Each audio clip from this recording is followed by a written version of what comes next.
Hi.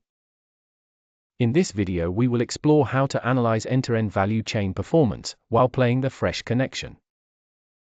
When analyzing results, two different but connected areas of performance are relevant: financial performance and operational performance. Let's start with financial performance, as expressed by the return on investment, revenues, costs, and investments. Go to the financial statement by clicking on the corresponding button on the menu bar on the left-hand side of the screen. The financial statement will open, and in it you will find all the relevant information related to financials. From top to bottom you can see the revenues, the costs, and the investments, which together make up the overall return on investment, which is shown at the top of the list. In the statement you will also find different columns. In the middle, there is the column expressing the financials of the last played round. Next to it, there is the column expressing the financials of the penultimate round, and the column on the right-hand side expresses the differences between the last and the penultimate rounds to make comparison quicker and easier. Now, go through the entire statement, from top to bottom, line by line, to see where the major and the minor differences between the last two rounds have occurred.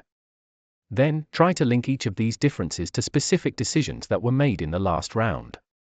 Typically, each line in the statement corresponds to only one or a few decisions in the game. This quick overview will give you insight into a number of first observations. Have revenues increased or decreased, and if so, how can this be explained? Have penalties increased or decreased, and if so, how can this be explained? Which costs of purchasing and costs of operations have increased or decreased, and if so, how can this be explained? Which investments have increased or decreased, and if so, how can this be explained? Okay, let's park these observations for now and move on to take a closer look at the operational performance, starting by creating a relatively high-level overview, expressed in a dashboard, before zooming in on particular areas of attention. We will take the image of the end-to-end value chain of the fresh connection as the basis for our operational analysis. In terms of operational performance, the main important aspect to look at first is the final service level performance towards the retail customers, since this defines customer satisfaction, but will also indicate under or overperformance.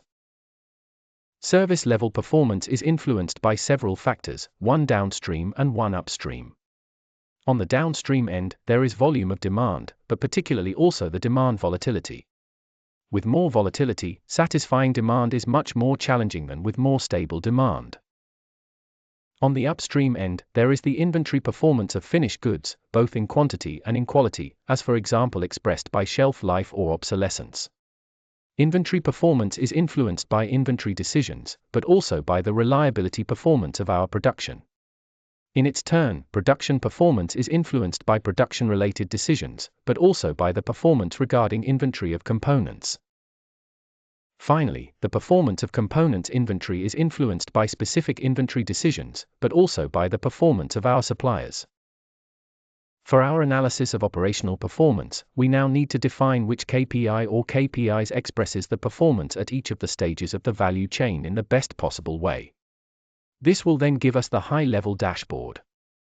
As a next step, we need to identify which decisions have impacted each of these KPIs, so that we can assess the impact that these decisions have had on performance, as well as assess the potential interdependencies.